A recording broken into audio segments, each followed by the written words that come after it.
And a very good Monday evening. Coming up in the next 30 minutes, some of the topics we'll be discussing. The St. John Flames are headed home with a 2-0 lead in their opening round best-of-5 series. The NHL postseason party is well underway, and Darryl Strawberry in trouble with the law once again. All that and a whole lot more coming up, so don't go far.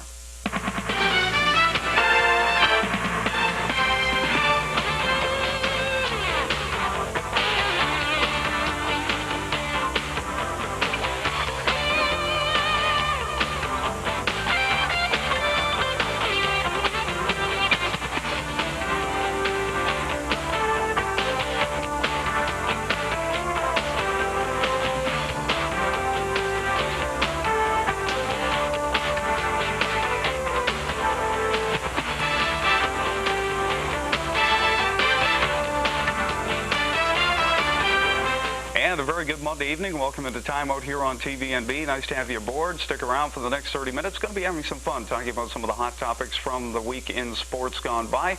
Joined once again by Bruce McDonald. Hey, Bruce, how are you? Good, Jim. How are you? Well, can't complain. Yep. It's Monday, so you can't say too much, right? No, I guess so. Let's begin on the ice surface, of course. We got to jump right off the bat, St. John Flames. A lot of people are shaking their heads over this one. They expected the split. They expected maybe them to be down 2-0, but the Flames are headed home for Game 3 Wednesday night at the station, up 2-0. Chance to wrap up this series. First place Lowell not looking too sharp at home, and the Flames are coming home with a big smile on their face, no question. Well, I don't know how much of a surprise that is, Jim. I mean, a lot of people figured they could take Lowell after the way Lowell played the second half of the year, really. Yeah, but did you expect them to take the first 2 games in their barn? Probably not. Yeah. I mean, the team's getting no support down there at all. Average of 2,100 a game down there for the 2 games. That's brutal. The Flames played great hockey. I listened to both games on the radio. I mean, the first game they maybe got a bit lucky. Lowell maybe deserved to win that one. Sure. Second game they dominated the game, really, even though it went to overtime. The Flames had the much better of the scoring opportunities during the game, and Cousineau held Lowell in that one. But they played great hockey. Even David Cooper played half decent. I'll have to give him credit. There you go. He came to play on the weekend. The guy you love to hate comes through in the clutch. I think it was like 6.2 seconds left on the clock in regulation. He scores the tying goal.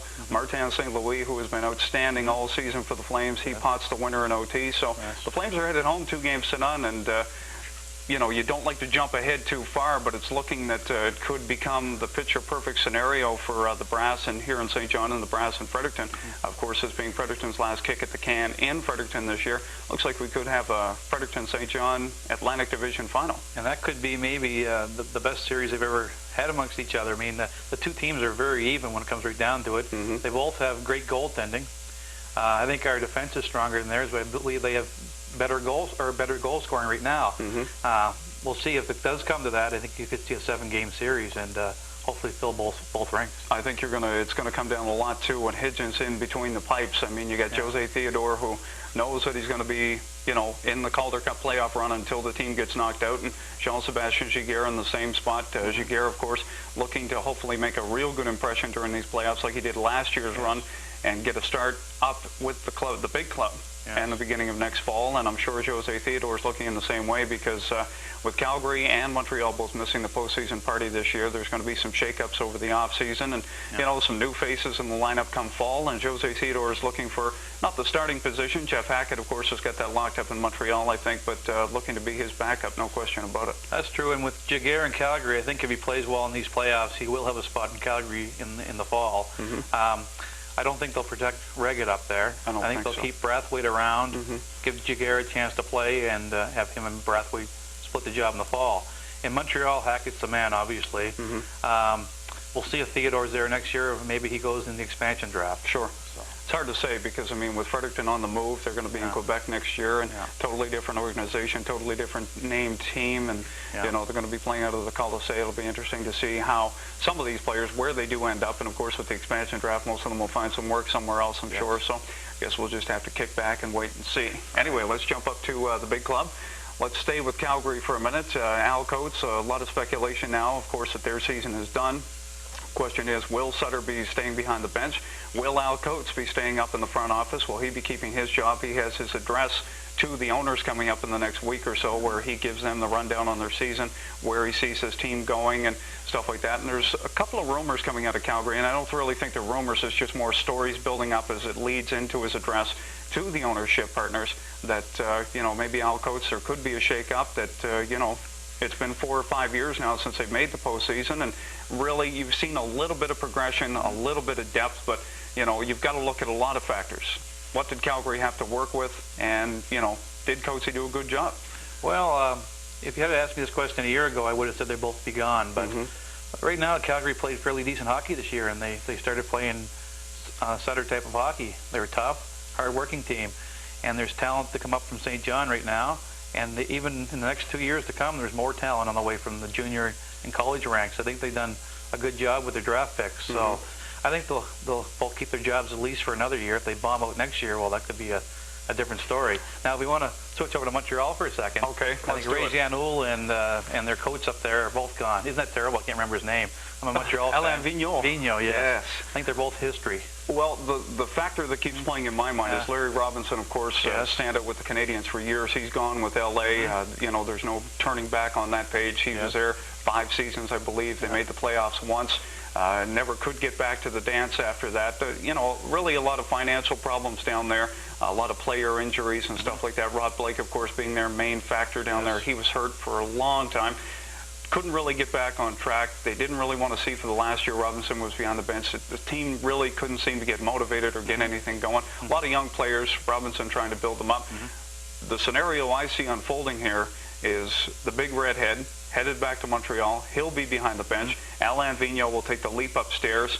He'll be an assistant to Jacques Lemaire. I think Lemaire is going to take over as the general manager. Ronald Corey will stay as president, but Ray Jean-Houl is gone. And I think he's the only one that really has to go in my mind. Well, I can't agree with you more on that, Jim. I'm sorry, but I agree. I think Robinson's a man for the job there, and I think Jacques Lemaire has proven in New Jersey what he can do with a hockey team. So actually, they both came from New Jersey as well. Sure. When they won the Stanley Cup there. So I think that'd be the combination you need there for sure. How about Vigneault going up and being an assistant? I don't know if I agree on that one or not, but the rest of it, I can't disagree with you. I don't really think you can point the finger of blame at Vigneault too much. I think if, and I mean, you hate to point the finger of blame of anybody because you don't really know what's going on behind the scenes, but Ray Jean-Houl, ever since he took over as a general manager, he just really seemed out of sorts. At the press conferences, he really didn't know how to answer the tough questions, and whether that's a higher up thing, whether the brass had a tight leash on him telling them, keep your mouth shut, we're going to do everything behind closed doors. But there's so many factors with the Canadian clubs now. There's money, there's, are they going to get a tax break on their new buildings and everything that evolves. But I just don't think Ray Jean-Houl is the man for the job right from the get-go. I think they were desperate. He just happened to be around in the right place at the right time. They said, okay, come on, you want a job? Boom, you're the man. I agree. So that's going to be the way. Alain Vigneault, I don't think you can point the finger of blame at him too much, getting back to that. Where he'll end up, maybe a scout or whatever. I don't think the organization is going to say, you did a terrible job. You really didn't have that much to work with, so we're going to boot you out. See you later. Thanks for dropping by. It's been nice knowing you. I think he will stick around in some capacity. What that might be, I don't know, but I think you're absolutely correct. With Lemaire and Robinson working together once again, trying to get that mix like they did in New Jersey, I think Montreal, I mean, there's only one place for that organization to go, and that's up. Well, that's true, and I just can't agree with you. They're going to keep Vigneault around. This is the same organization that fired a coach after he won a Stanley Cup back in the 70s. Yeah, but they got off to in the 70s. In the 70s, Al McNeil, right? Yeah. They get rid of him after they won the Cup. I mean, when it comes right down to it, Montreal's a tough place to coach, tough place to play. No question. If you don't win, you take the rap, and I think he's history. I think Houl's history. Well, the tolerance level in Montreal is extremely low. Oh, yeah. There's no question about that. It's either win, produce a winner, make a good run for the Cup, or pack up your fruit of the looms and get out of Dodge. It's it's the only polite way to put it. But anyway, we'll wait and see what unfolds during the summertime. It's always fun sitting back to see who's going where. And, exactly. Right. Yeah. Well, let's move on. What do we want to talk about now? The NHL postseason party, of course.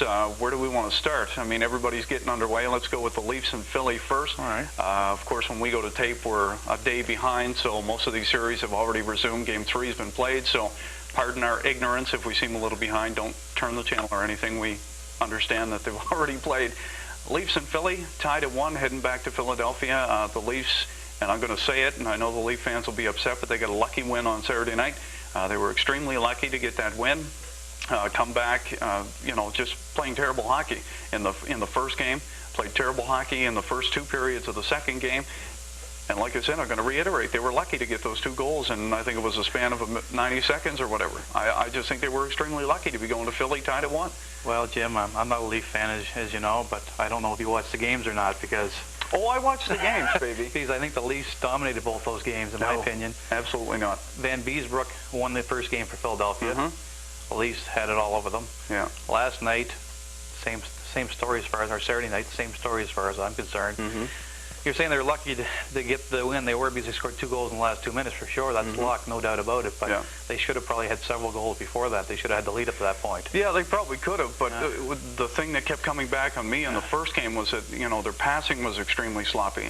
Trying to clear their own zone was extremely sloppy. They just looked to be totally out of sorts, running around, going, you know, geez, what's going on here? Like, are we supposed to be here or what? And I think too much pressure was put on Cujo between the pipes. You know, he's our man. He's the reason why the turnaround year that we're having, and I think that's a big mistake. I think that, you know, they're a young team. There's no question about that, but they're a team that can make some noise and do some damage. I said right before the playoffs even get started, I don't think the Leafs are going to go too far, but there's no reason why they can't win this first-round series. They can't win the second-round series. And, of course, when Lindros, it was confirmed he wasn't going to play, everybody said, oh, no, you know, the Leafs will win in 4 straight, no question about it. But Philadelphia has shown a little more heart than I think Toronto expected. Well, I don't think anyone thought they'd win in 4 straight, but I think they thought the Leafs would win the series, and I think they still will without Lindros. If Lindros had been playing, I think the Leafs would have had a hard time winning the series. But it will go 6 or 7. I don't think that would be a surprise to anybody, really. But the Leafs will come out. And then they'll come up against maybe Buffalo. Who knows? That's a bit of a surprise. That way. Let's flip over to that. We get Ottawa and Buffalo. And unfortunately for Ottawa, the great season that they've had, you know, running into a fellow by the name of Dominic Hasek. And I mean, when this guy gets hot, I mean, any fan of the NHL or any player will tell you he is unbeatable. And that's the way he, I mean, double overtime on Friday night. You know, if you're a Senators fan, you were just, you know, probably going to sleep crying. I mean, because, I mean, that was a game that there is a scenario where Ottawa, I think, has outplayed Buffalo in both games. For sure. And like I said, Hasek is the big difference there. Yes, he is. Jim, do you want him to change your prediction now about Ottawa in the Stanley Cup final? No, I'm sticking with it. They're only down 2 games to none. And like I said, they've outplayed them. They've outshot them. And the thing with Hasek, you got to get to him early. If you beat him early, then you've got his confidence gone. But his confidence and Buffalo's confidence is extremely high right now. Ottawa, you know, they showed a couple interviews with Alfredson, and you know, the boys were like, "Hey, what are you going to do? He's the best goaltender in the NHL right now, and when he gets hot, he's hot." And we all know that. But you know, they're not losing their focus. They're staying concentrated on the task at hand. That, you know, they've got an uphill battle now. They've lost home ice. They've got to go play 2 big games in Buffalo. They could get swept. There's no doubt about it. I'm not going to sit here and say that they, you know, Buffalo, they're going to come back, or Ottawa's going to come back and win 4 straight, but they could get swept, but I don't think they're going to go down without a fight. No, that's true. I mean, like I say, they outplayed Buffalo for the first 2 games.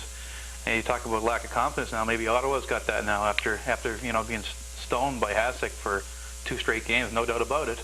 No doubt about it. Ottawa deserved to win those 2 games, but I mean, that's the reason I picked Buffalo to win that series, because of Hasek. I mean, to be honest. Well, they could come out all guns blazing. It's going to be interesting to see how they react in Buffalo, because you know the crowds are going to be huge at the Midland Arena, and you know they're going to be behind the Dominator, no question. That's our first half of the show. Wow, all of the time you get talking about hockey, and it can go pretty quick. We got a lot more to talk about in the second half, so we hope you don't go too far.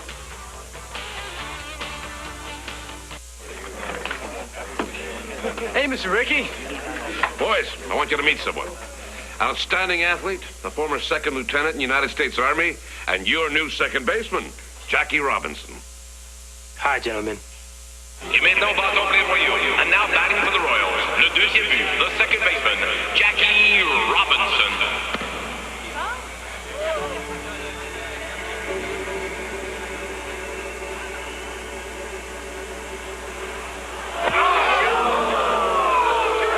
Quatrième manche, 4th inning.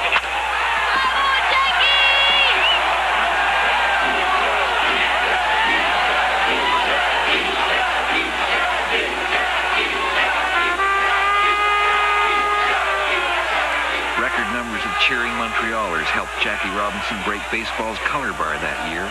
He never forgot the city that launched his journey to baseball's Hall of Fame.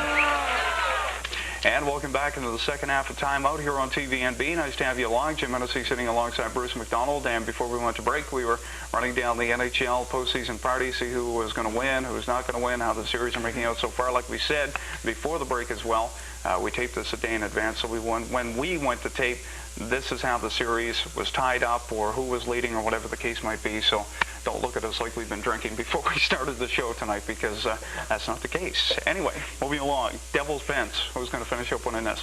Well, that stands at 1-1 right now, and I thought the Devils would win that easily, but Pittsburgh came back, won game 2 with Yager of the lineup, too, which was a surprise. Yeah. I still think New Jersey will win that in about 6 games myself. Don't agree. Pittsburgh's going to win that regardless, with or without Yager. I think the Devils are Bubkiss, phony. I mean, they had a great year, but I just don't think they've got the tools to make any noise. Moving along, Phoenix and the Blues. Here's a tough one to pick. Tied at 1 when we went to tape. Who's taking this one now? St. Louis in 7. St. Louis in 7? Yes. On the back of what? On the back of a better hockey team. Really? Yes. All right, then. Dallas-Edmonton. Hey, hold on. What's your pick? What's my pick? Yeah. I'm picking Phoenix. I don't know why. Jeremy Roenick's out of the lineup, of course. He got his jaw busted. He's sucking soup out of a straw probably as we speak right now. But I like Phoenix. I think they've got a pretty good team. Not a great team, but I think it's their year to move on, make some noise. I think they'll make it in the second round. And they have too many Russians. Then they're going to have to back it up. Too many Russians? What are you, Don Cherry or what? Moving along, Dallas versus Edmonton. The Stars lead that 2-0 close games. Edmonton, that could have went either way with both those games at Reunion Arena, heading back to Edmonton now. How's this going to unfold? Get out the broom. Get out the broom. 4 straight. That's your first sweep. That's it. Really? Yeah. I'd have to agree with you that Dallas is going to win. I don't think it's going to be 4. I think it's going to be at least 6. Boston, Carolina tied at 1. A lot of people not giving Carolina too much of a chance. An overtime thriller on Saturday night. They pull away with the win there to head back to Beantown, tied at 1. Ronnie Francis, still don't know his condition, whether he'll be ready for Game 3 or not because of the ankle injury. But who do you like? Carolina in 7. Ooh, first upset. That's not an upset. Division champ. Really? Yes. I don't know. I don't think Carolina's for real. They've got the veterans. I'm not a big Bruins fan by any stretch. Francis will be back for Game 3. They've got Ray Shepard. They've got other Primo. Primo's a great playoff player. I mean, goaltending's a question there for sure. Boston's got the better of the goaltending right now, but I think it'll be a tight series. I think they'll take it in 7. 7. Wow. Your pick? I think Boston's going to take it in 7. Okay. You know, Carolina, of course, you know, an underdog trying to build their team up, second year in the league, and you know, trying to make some noise and get the crowds in there. Crowds have been fantastic in Greensboro, by the way. We got to mention that. I mean, have they? Yeah. I mean, you know, they've been making some noise, and you know, let's face facts here. They're not exactly, you know, Hockeyville, USA, but you know, with Carolina doing extremely well. I mean, they're not huge crowds by any stretch of the imagination, but they're boisterous crowds. They're behind their team. They got the signs up. Nothing would be finer than seeing the Stanley Cup in Carolina. You know, they're into it. They're trying to get a little cup crazy here. So, full marks to each fan's got 3 seats to stretch out in. Now you're just being smart. Wings versus the Ducks. Did you really see this going any other way? Some people did, but I didn't. I figured 4 straight there. I mean, Anaheim's got possibly the best 2 players in hockey, Korea and Solane. But that's all they've got. And they got a good goaltender, but past that they haven't got much. Detroit's stacked, they really are. So 4 straight there. 2-time Stanley Cup champs. I agree with you on that one. Colorado versus the Sharks. Of course, we have to make mention of this, that the series was slated to begin in Colorado, but with that horrific shooting that took place at Columbine High School in Littleton, Colorado last Tuesday, of course, they, just out of respect to the families and the students who tragically got shot in that incident, they began the series on Saturday night at the Shark Tank in San Jose, and they gave them a pretty good go. I mean, I talked about San Jose being possibly an upset team in the West. They got some good solid goaltending. Got some pretty good forwards, got some pretty good defensemen. But Joe Sakic, I mean, when the playoffs come around, this guy, and of course Patrick Roy, we don't have to say much more when the NHL second season gets underway with him. Picked up his 100th win on Saturday night. He's the all-time leader now in the postseason, and 3-1. They look pretty solid. Yeah, I think San Jose might get a win out of that, maybe 2 maximum. I'll take Colorado in 5. Take Colorado in 6. Okay. That's the NHL. We're all done. We'll wait and see next Monday how we made out. Let's move over to the baseball diamond. Another tragic chapter in the life that is Darryl Strawberry. Accused, and we have to say accused because it hasn't been charged or fined or whatever the case might be, of solicitation and drug possession in Tampa Bay last week. Commissioner Bud Selig has given him a 15-day rest. Told him to go home and get his life straightened out and see what happens. They haven't fined him. The league hasn't suspended him. What's going to become of him? I mean, you know. Like you say, you're saying accused of this. I mean, this is his 4th strike. Drug possession, drug dealing, everything else he's done in the past. I mean, the guy did it, obviously. He's trouble. Get rid of him. Yeah. And it's about time. I mean, send him packing somewhere. The Yankees don't need him Major League Baseball doesn't need him. It's just a joke right now. So this is a situation where really George Steinbrenner hasn't come out and said either way. He's been very quiet about the whole thing. He said he wants to wait to see what the league has to say. He's going to be meeting with Bud Selig later this week to see what they have to say. And you know, it's tragic. And the thing that makes me kind of, you know, go, wow, I can't believe this really happened, because last week on one of the primetime late night shows, Eric Davis, Darryl Strawberry, they interviewed both of them because they had colon cancer, talking about their comeback and their rehab and all this stuff. And of course, they mentioned the cocaine incidents over the years, and Darryl sent him off it. You know, I'm trying to get my life back on track. Then, you know, 2 days later, sad. You know, it is sad. But like you say, it's you get some of these fellows get all this money and they just don't know how to handle it. That's the bottom line, isn't it? Yeah, exactly. Let's go over the gridiron. Looks like we're going to lose one of the all-time great pivots in the NFL, John Elway. Of course, when we went to tape, it was just a rumor at this point. It could be fruition by all we know right now. He's expected to announce his retirement. We talked about this after the Super Bowl. I thought it was, you know, it was the right time. You know, it was a classy time to do it. Go out on a winning note. Yes. Back-to-back Super Bowl champs, won the MVP in this year's Super Bowl, I should say. So, you know, what more can you ask from this guy? Yeah, I agree. I think it's time for him to retire. I mean, that's the thing. You go out on top. You're remembered as being one of the greatest that way. We talked about this before. Gretzky, I thought, hung on maybe a little bit too long. I mean, some of the younger fans won't remember Gretzky for being how great he really was. Sure. I think if Elway retired now, it'd be the best thing to do. And it's not a money thing with these guys anymore either. No. It's numbers, isn't it? They want all the numbers. So. I think so. And I think it's nice to see him, you know, go out on that winning note. I mean, everybody was rooting for him when they played the Packers the first time. Well, the first year that they won the back-to-back crowns. That's right. And, you know, everybody was cheering for him, and he came through and he won, and they were like, you know, is he going to retire now? Good way to go out. And he thought, well, let's give it one more kick at the can. It felt pretty good to stand up there with the Vince Lombardi trophy, so let's try it one more time. He did, and, you know, they came through once again. So back-to-back Super Bowl champs and MVP, and not a bad way to go out, going out in style, no question. You got some NASCAR. Not results, but some dates of some races coming up in the next couple of weeks. The NASCAR schedule, which is the Maritime. We're testing you. Association of Stock Car Auto Racing. Woohoo! Thank you. 100%, Mr. McDonald. Yes. You passed. Okay. The season this year starts on May 8th. The Moosehead Premium Dry Speedway in Halifax. Now, if any NASCAR fans know, the race has been taking place at the Nova Scotia Speedway in past years, but I guess they had a little bit of a problem with that speedway, so they switched to this new track in Halifax. So it starts there. And that race is not going to count in the point standings. We should just make mention of that. Okay. All right. I'll take your word on that. Thank you. Of course, me being the expert in auto racing. Oh, yeah. So we have races this year. It goes to September 5th. They race there at Antigonish, Fredericton, Shediac, and PEI this year. You know, those are the 5 tracks, and TVMB will have coverage of that throughout the summer, and we'll follow up on that later in the season. And we wish them all the best in their upcoming season as well. Also, I have to give you my NASCAR predictions for this week. Go ahead. NASCAR, Die Hard 500, Talladega Super Speedway. Here's your top 5 this week, folks. Bobby Labonte to win. Mark it down. Make your bets now. Jimmy the Greek. Jeff Gordon second. Dale Jarrett third, and the only Ford in the top 5. Oh, no, it isn't. Oh, wait a minute. Dale Jarrett third, Terry Labonte fourth, Mike Skinner fifth, and that was the only Ford. I'm right. That's the top 5. That's your top 5. For anyone that's laying the bets on the line, you want the Pontiac to win this week. So there you go. You got me, man. Yeah. I'm lost.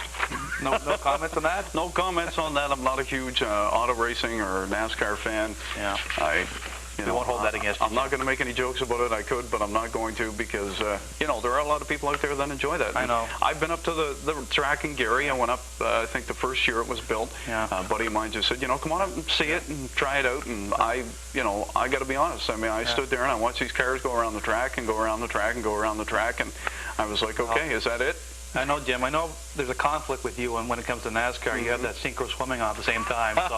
So you know, you have to choose your sport, don't you? This time of the year, buddy, I'm more concentrated on the 18th hole, maybe possibly the 19th hole, but we're not going to get into that right now. Right. We should make mention as well that the only golf course open as of when we went to tape, was the Rockwood Park Golf Course. Talked to Jerry Conley, who is the supervisor out there and has been doing a great job the past couple of years. My question to him was, when they opened up so early, I was like, geez, Jerry, there's still a lot of snow in the woods. It's got to be wet out there. And he said, actually, no.